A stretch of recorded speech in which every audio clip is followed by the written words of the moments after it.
Good morning, good afternoon, good evening, wherever you are. This is the first of what I hope will become an ongoing series discussing the Final Fantasy TCG. My name is Mark and I'm seated in my office. I'm part of the Crystal Chroniclers podcast, so go and have a listen to that if you're into the Final Fantasy video games, card games, and inane chatter. I'm going to preface my comments today by saying that I love the Final Fantasy TCG. I enjoy playing it, I enjoy selling and trading the cards, I enjoy the fact that it's gained me a whole new group of friends with whom I enjoy the game and other activities. However, that doesn't mean there can't be criticism.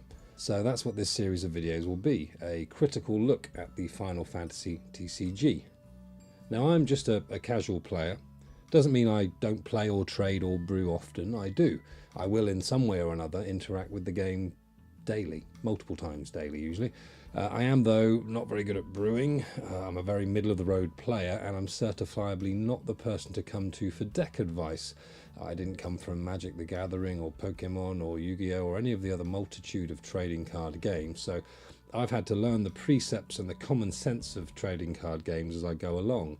I suppose this lack of experience might make me something of an outsider, but at the age of 42 I feel like I might know a thing or two about a thing or two, so why not discuss it anyway? So let's discuss Best of One. When the game first came out, there was a good deal of debate surrounding the Best of One format. Other card games tend to eschew this in favour of Best of Three, citing the idea that it tends to take away the luck element of games and makes them purely of skill. Some potential players, from my recollection, derided the idea of Best of One, and some made the decision not to play purely on the basis of the Best of One format. And a year and a half since the Opus series was released, it's still something that gets brought up regularly. But is it a valid criticism? To look at my own local scene to begin with, at a fistful of dice in Southsea Portsmouth, we often get 10 or more people for our small tournaments. For the recent regional, I believe it was 32 or 34. But just taking our local Tier 1 casuals, most rounds include at least one game that goes to almost the 30-minute time limit or even exceeds it going to rounds. If we were to play Best of Three, we could potentially be looking at 90-minute rounds. You could say make it 75 minutes, give 25 minutes a round, but that still takes a small 4-round Swiss from 2 hours 40 minutes, if we allow 10 minutes between each round, which is probably cutting it very fine. That takes it up to 6 hours with 10-minute breaks. And let's be honest, if you're running a 6-hour Swiss, you're probably going to need to stick a lunch break in there too. Add on Top Cut and you're looking at a very long day, or possibly even a long weekend.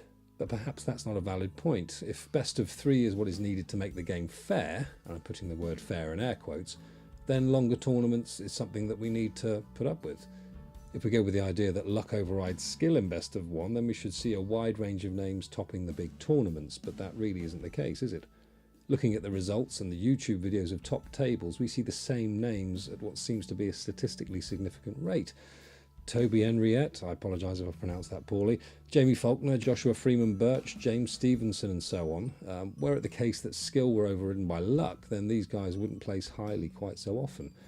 And to widen it from players to player groups, you've got Darksphere, Calamity Comics, IQ Games, etc.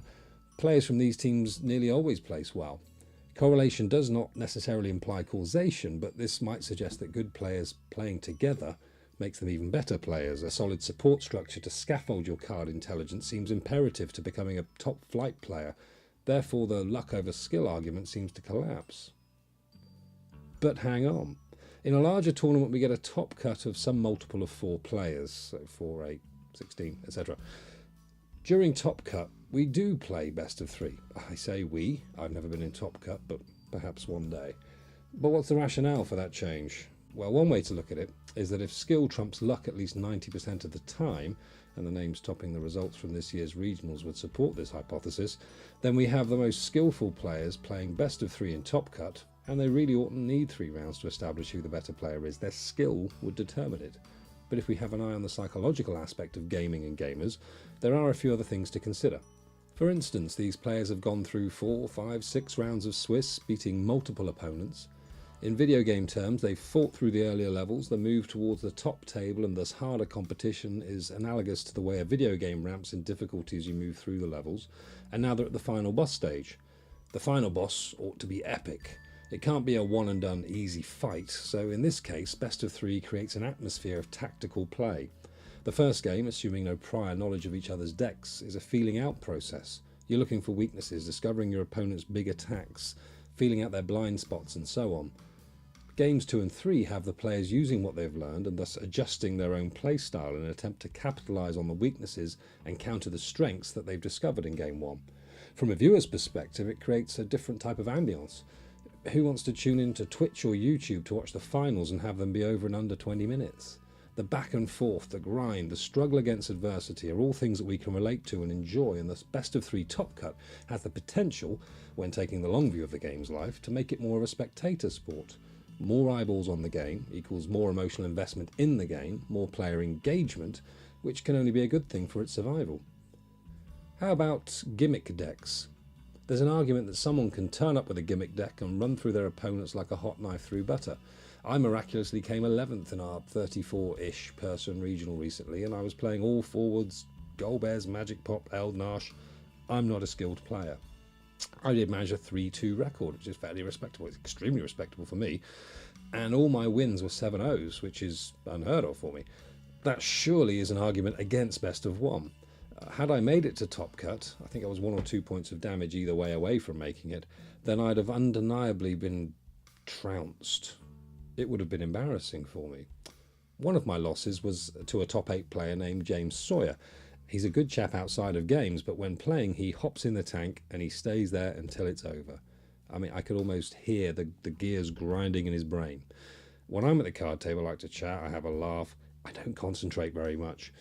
There are very few players who don't respond to that, and you can normally get a rapport going. But James didn't respond, and who'd have thought he battered me. Had I been in a top cut of James Sawyer's, and there were a lot of Dark Sphere players in that top cut, I'd have been like a lamb led to the slaughter. Just this past week we had a second regional, same weekend as MCN Comic Con and several other regionals, so we only had 10 players.